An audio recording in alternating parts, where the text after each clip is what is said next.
मित्रांनो, मालिकेत आपल्याला जबरदस्त असा ट्विस्ट पाहायला मिळतो। तर मित्रांनो, राजकुमार आणि मोनिकाचे आतापर्यंत डाव उलटे पडत आलेले आहेत, पण या वेळेला मात्र राजकुमारने मनाशी निश्चय केलेला आहे की रमाची जमीन काबीज करायची म्हणजे करायची। गुरुकुल वाचवण्यासाठी अबीरची ओळख मात्र सगळ्यांसमोर आणणं सावलीला भाग पडलेला आहे। आणि मग त्यानंतर तिलोत्तमाला समजल्यानंतर आपला वारस या जगामध्ये आलेला आहे आणि आता सुद्धा राजकुमार मोनिका त्यांना त्रास देण्याचा प्रयत्न करतायत।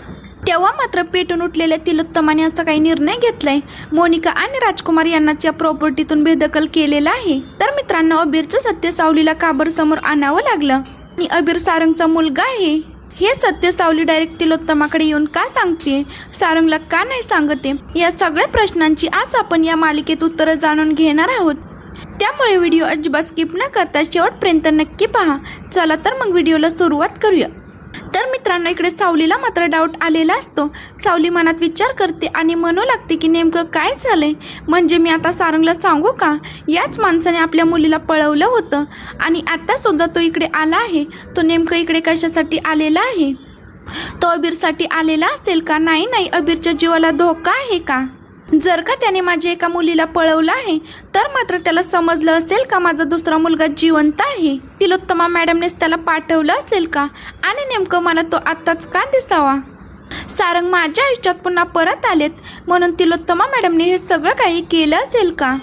नाही, मला या सगळ्यामध्ये एकदा तिलोत्तमा मॅडमची भेट घेतलीच पाहिजे। सावलीने सारंगला विचारल्यानंतर की तो माणूस कोण आहे, तेव्हा सारंग म्हणू लागतो की काही नाही, फार वर्षांपूर्वी त्या माणसाने माझ्याकडे पैसे घेतले होते आणि तो माणूस फ्रॉड आहे।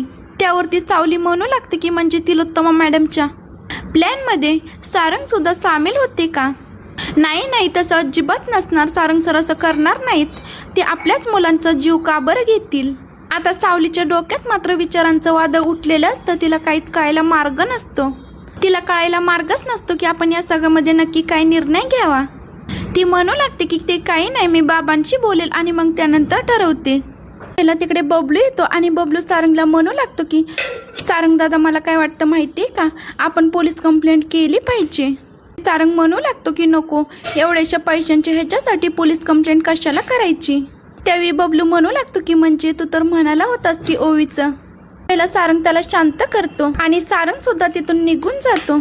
आता सावलीच्या लक्षात आलेलं आहे की नक्कीच काहीतरी गडबड आहे, म्हणजे सारंग माझ्यापासून काहीतरी लपवतोय। ते काही नाहीये, मला माझ्या मुलाच्या सेफ्टीसाठी काहीतरी केलंच पाहिजे। तर सारंगच्या डोळ्यातील खोटेपणा सुद्धा तिने ओळखला आहे की नक्कीच सारंग आपल्यापासून काहीतरी लपवतायत, म्हणजे तिलोत्तमा मॅडमच्या प्लॅनमध्ये सारंग सुद्धा सामील असतील का? आता सावली म्हणू लागते की ते काही नाहीये, आता मी तिलोत्तमा मेंदळेला जाब विचारणार म्हणजे विचारणार। त्याआधी सावली आपल्या बाबांना फोन लावते। जगन्नाथला म्हणू लागते की बाबा, जो माणूस 8 वर्षापूर्वी मला त्रास द्यायला आला होता, म्हणजे माझ्या बाळाला पळवायला आला होता, तोच माणूस आज इकडे कॅम्पमध्ये सुद्धा आला होता। त्यावरती जगन्नाथ म्हणू लागतो की काय बोलतेस तू सावली? त्यावरती सावली म्हणू लागते की हो बाबा, याआधी सुद्धा त्यांनी मला त्रास देण्याचा प्रयत्न केला होता, म्हणजे हा तोच माणूस आहे ज्या माणसाने माझ्या मुलीला पळवलं होतं। जगन्नाथ म्हणू लागतो की म्हणजे आता हा इथे काय करत होता? तर सावली म्हणू लागते की मला सुद्धा तोच प्रश्न पडलेला आहे, खरंच कळत नाही की माझ्या आयुष्यात हे नेमकं काय चाललंय। म्हणू लागतो की हे बघ बाळा, मला काय वाटतं माहितीये का, जर का याला मेंदळींच्या इथून कोणीतरी पाठवलं असेल ना, तर मात्र तो दुसरा तिसरा कुणी नसून राजकुमारच आहे।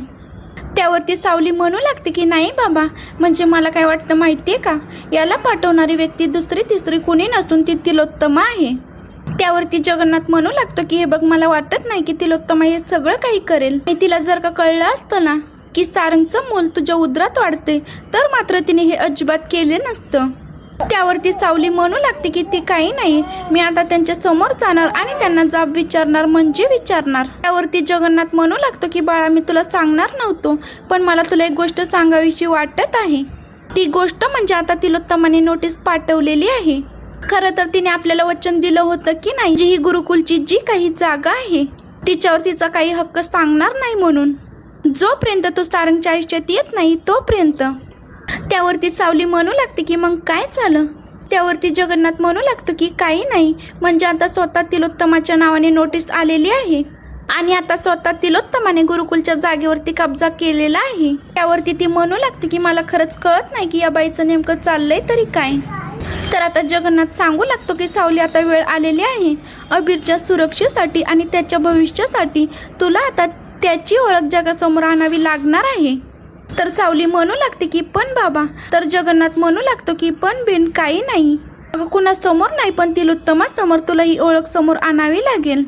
आता गुरुकुल वाचवणं तुझ्याच हातात आहे. त्या गुरुकुलच्या कागदपत्रामध्ये एकच नियम होता, तो म्हणजे ती जागा आपण जर का कोणाला विकू शकत असू ना, ती म्हणजे मेंदळ्यांच्या वारसाला.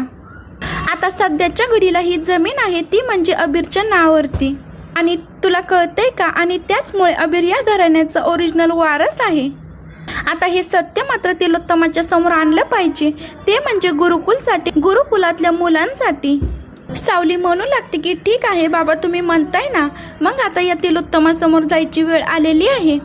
आता इकडे जगन्नाथने मात्र डबल खेळी खेळलेली आहे. आता तिलोत्तमासमोर सत्य आल्यानंतर हे सत्य सारंग समोर सुद्धा येणार हे मात्र त्याला माहिती आहे, आणि त्याचसाठी त्याने हा डाव रचलेला आहे. इकडे राजकुमार मोनिका मात्र तिलोत्तमाचे कान भरण्याचं काम करू लागतात. राजकुमार म्हणू लागतो की हा जगन्नाथ जरा जास्तच उडायला लागलाय. आता काही झालं तरी गुरुकुलची जमीन आपल्या नावावरती करून घेतली पाहिजे. आणि तुला माहिती आहे का, तो सारंग कॅम्पच्या नावाखाली तिकडे 3 दिवस राहायला गेलेला आहे. आता गुरुकुलमध्ये कॅम्प लववीला घेऊन गेलाय म्हटल्यानंतर तिलोत्तमाला डाऊट आलाय की नाही. आता हे सगळं काही जे काही घडतंय ना, ते फक्त आणि फक्त त्या सावलीमुळे, म्हणजे सावली तिकडे आहे हे मात्र सारंगला समजलं आहे, आणि म्हणूनच तो फेऱ्या मारतोय ना. ते काही नाही, आता काही झालं तरी सावलीला अद्दल घडवण्यासाठी गुरुकुलची जागा आपण घ्यायची म्हणजे घ्यायची.